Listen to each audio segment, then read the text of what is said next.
Hello everyone, Aegon of Astora here, and we're going to continue where we left off in episode 4.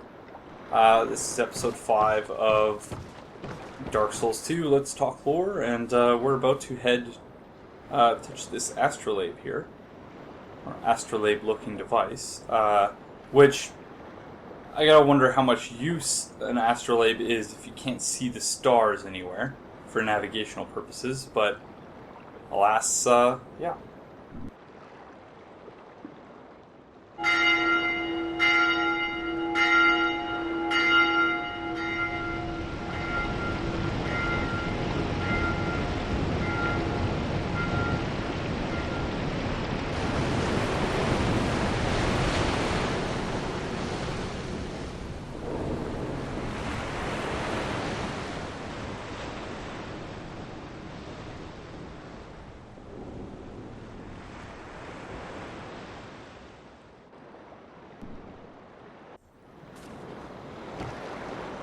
So now we find ourselves in the Lost Bastille. This presumably being an area where undead were loaded off, or unloaded, I guess, off of that ship there. And checked in some sort of registration system here. Which is obviously in somewhat of a state of disrepair. There's some bones over here, and you can see that whoever this poor soul was tied to the wall here for some reason.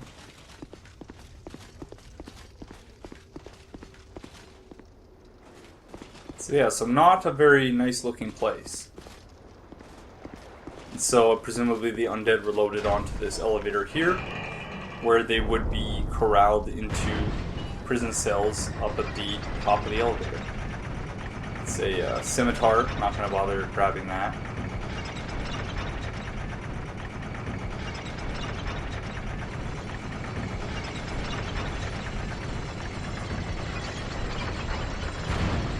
Let's get to the top of the elevator. You see some more prison cells here. I do wonder what might have caused or what broke out of these prison cells. Perhaps the undead jailers, who were the big guys who became very unruly, the only ones I can imagine with the strength to bend the bars in such a way. So this was apparently a proud knight in the fetal position in the corner of his or her cell, just kind of hanging out there. Yeah, really sad. And this one, instead of having the bars bent and having escaped in that way, this one here, the door was actually kicked in, or kicked out, rather. So again, very spooky stuff, and certainly a very nice piece of implicit storytelling of the sort that is generally somewhat lacking in Dark Souls 2 compared to Dark Souls 1, but certainly still very, very cool, especially compared to other games. This is a common fruit.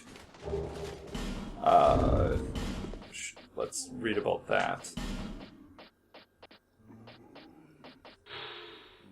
This common fruit has no taste, but when facing a true test of metal, its benefits could make the difference between life and death. And so I wonder whether the people in charge of the jail cell, or in charge of these prison cells, were, and again, this one not kicked in, but the bars bent and escaped in that fashion. But I wonder to what extent the common fruit was seen as a potential preventative antidote for the curse. And perhaps the people who were tasked with working here were provided with the common fruit as a way to prevent, them from catching the curse. Whether or not, and again, this is all complete speculation, but whether or not that was meant as kind of a placebo effect, or whether they believed that the common fruit actually did as such, actually prevented these things, is another matter entirely. But you can see here, that's the long bridge leading to Sinner's Rise.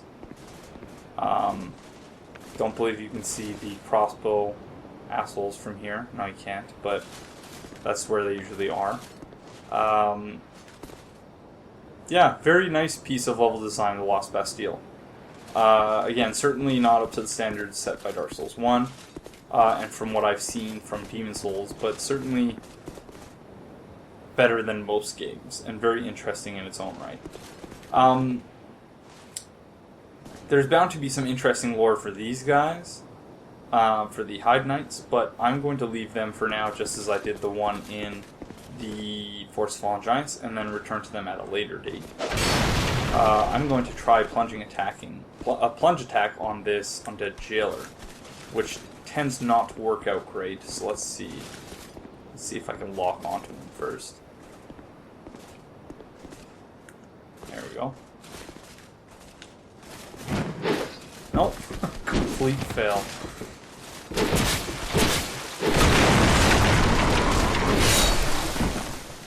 How is he not dead after all that?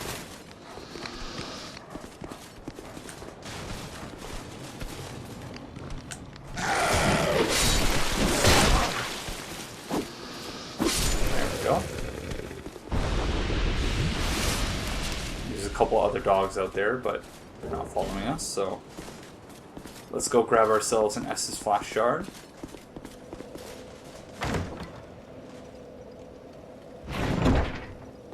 This will probably be the last episode I record today. Today being Wednesday, March 3rd. I have a lot of other stuff I need to be doing. But I wanted to knock out a few of these. And upload, I guess, somewhat of a representative sample of what the series is going to be. So that I can gauge whether there's actually interest in me continuing it.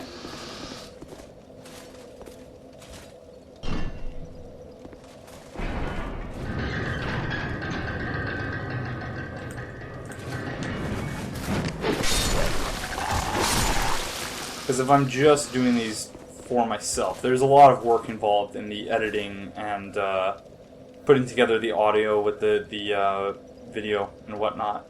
So if I am just doing this for myself and no one's actually watching, then I might just look at this sort of as an experiment, prepare me, as I've mentioned in past episodes, for Bloodborne, for doing a Let's Play for Bloodborne, but we'll see what happens. We are going to go back to Majula really quick, spend some of these souls that we've accumulated.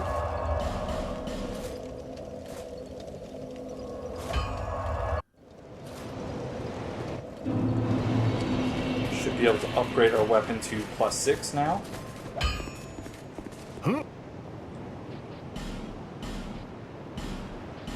Yep. So we can upgrade some of our armor as well.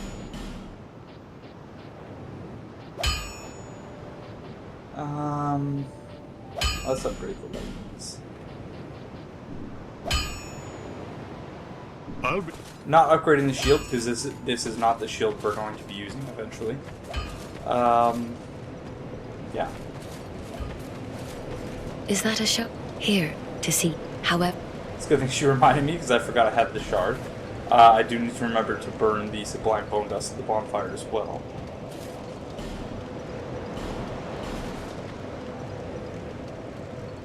So that brings us, I believe, to 6 Estus. Raise our vigor and endurance a little bit. Or we can see how far. Yeah, not far enough to get to 100, so we'll go with vigor and endurance. Maybe we might as well pop some souls as well.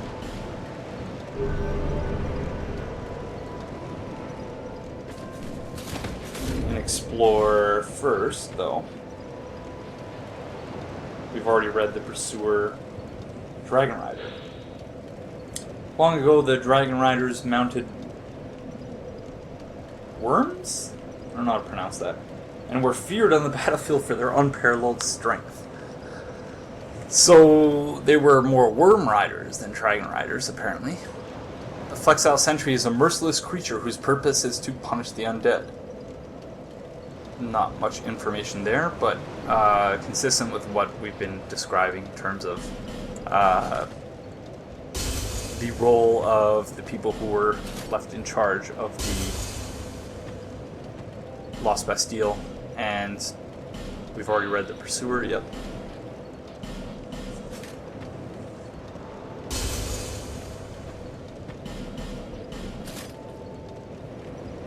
I tend to craft more souls in the early game than I do in the late game. So you won't be seeing a lot of that from me, but at least to get my build going.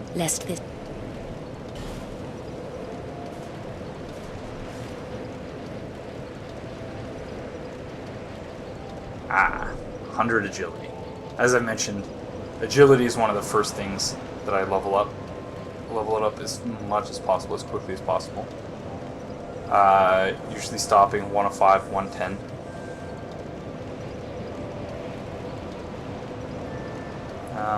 Yeah, let's put another sticker. Why not?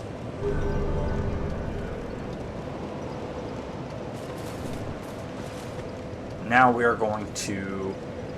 Let's go get ourselves... Nah, we can save the Titanite Trunks for later. Let's go deal with the Rune Sentinels.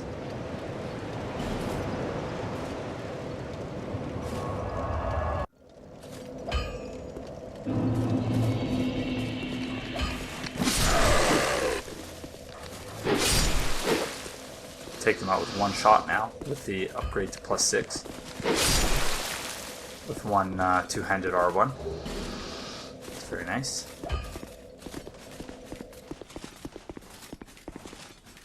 Hey, feller. Oh, just got hurt.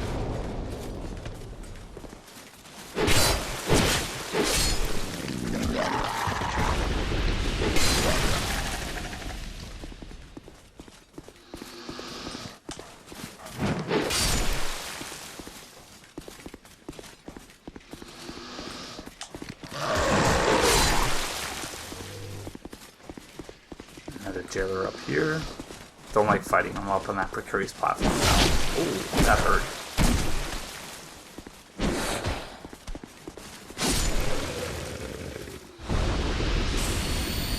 Try and save some of our Estus for the boss fight itself.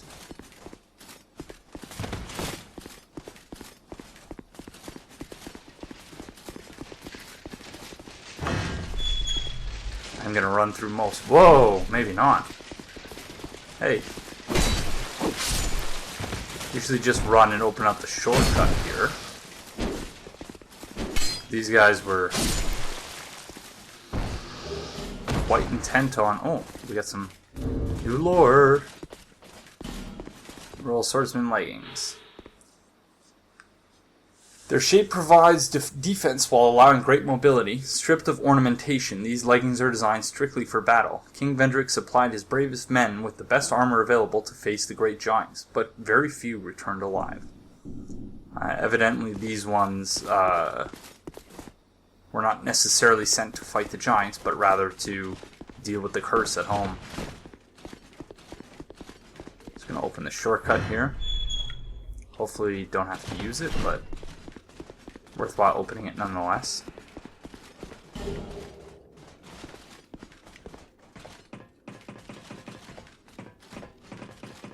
Debating whether or not I should summon Pilgrim Belclair. I think I will, just because reasons.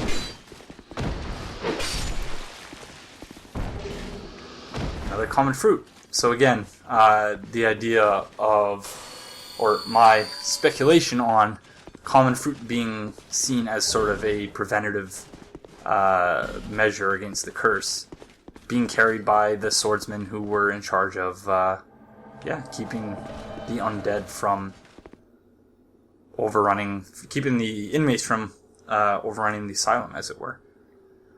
Let's use dark pine resin. And here we go.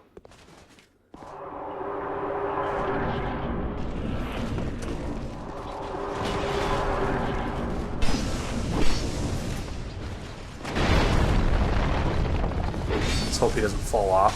Very annoying when he falls off.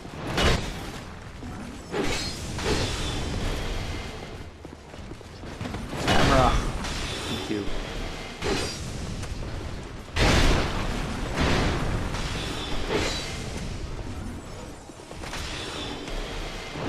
Ouch.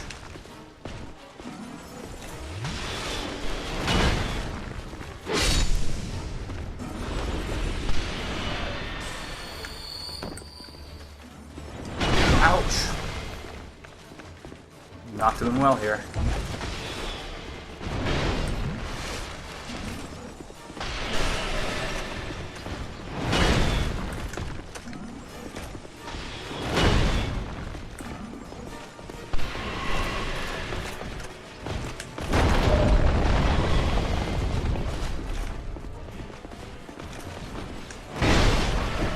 Oh, that was terrible. That was awful. I was trying to be fancy as usual and fucked it up. Alright, let's try that again. Oh, I didn't burn the sublime bone dust. Oh my gosh. I had a feeling that was going to happen.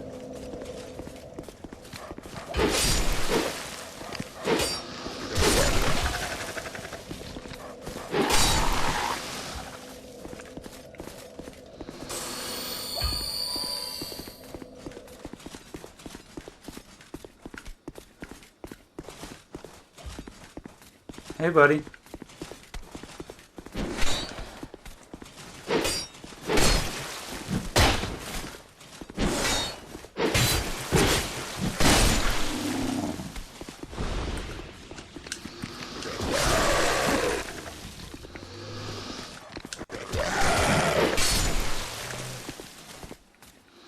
Oh, my lights keep flickering. I hope my power isn't about to go out.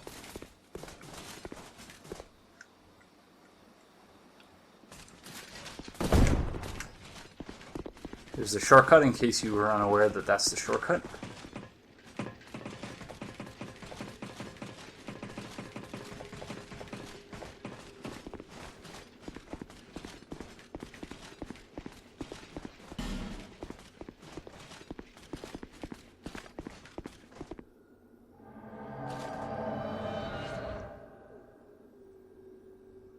See if she gets distracted by the Royal Swordsman. No, she doesn't. Nice.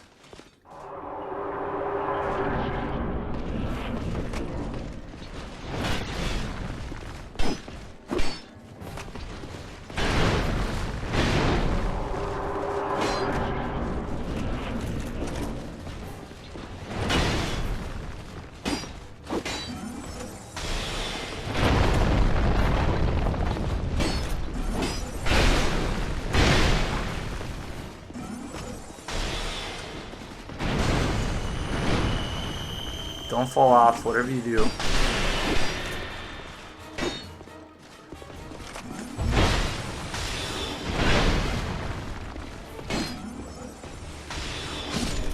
There we go. Let's grab them souls.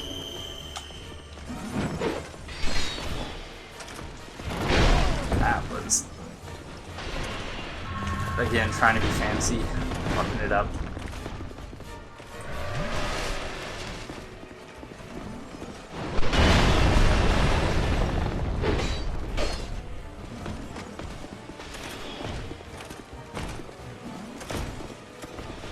Come on. Gonna try and take care of Alicia first, because she's already at half health. Hope that Belclair can survive and keep Reese's aggro.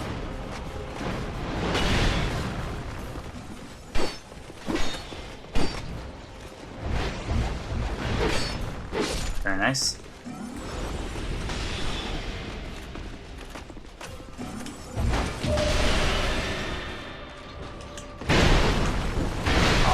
That was almost the exact same way I died last time. I don't know if only some of their attacks can be parried. It would seem that that's the case.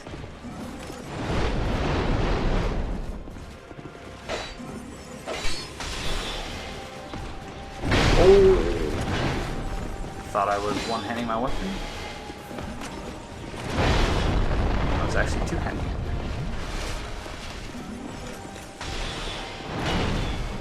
Goodbye, Reese. Thank you, Bill Claire. Yeah, take a truck of Estes after the fight is over. I like how she hints at the existence of that enemy up there after the fight is over. I'm not going to bother with the illusory walls in the boss room, because I really don't think they're worthwhile. I am going to bother, however, trying to grab those homeward bones. See if I can make the jump from here. Very nice. Knowing me, I will fail the jump back. Ah! Very nice indeed.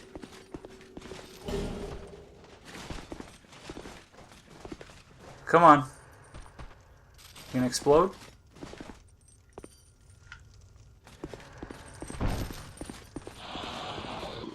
Thank you. And so, again, more prisoners jammed into really tiny cells. It's really quite sad. And we find ourselves in the servants' quarters.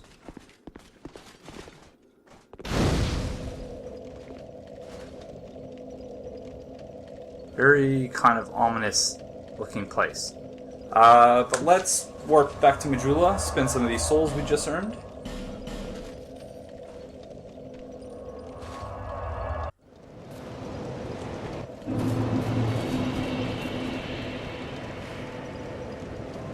Bearer of the To try and ensure that I don't miss any new dialogue from her, but the level up message, the bearer seek lest, I'm just going to continually skip that. We do want to leave some souls for upgrading our sword to +8.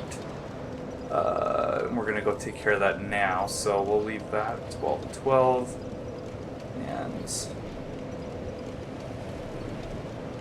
actually, let's reduce this to 11 and 11.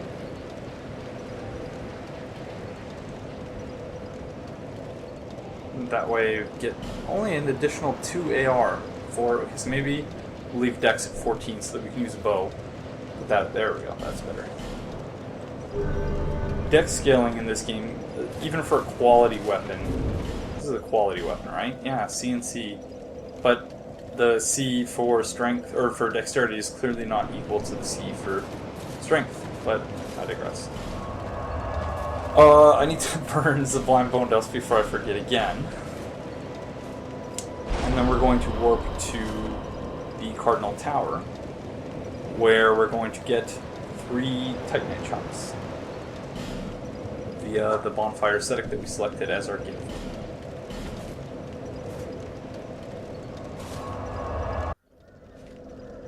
Okay, so we're going to burn a bonfire aesthetic.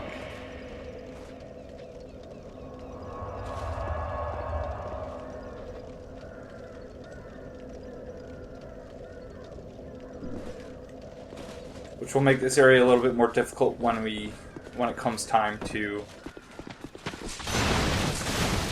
return for the Giant's Memories, but so be it. Grab some more, grab another green blossom here. We're gonna do the same thing here, we're just gonna run right through.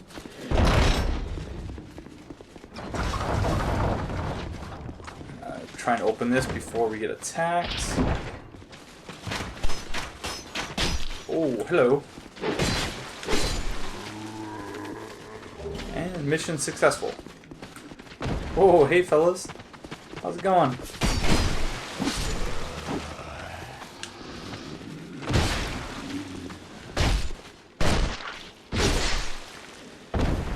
Those aren't the guys from upstairs, those are the guys from the room with the life ring.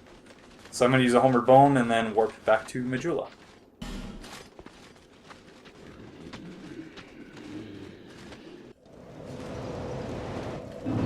Okay, so here we are in Majula. We're going to upgrade our sword, our longsword, to +8. I knew you'd be around.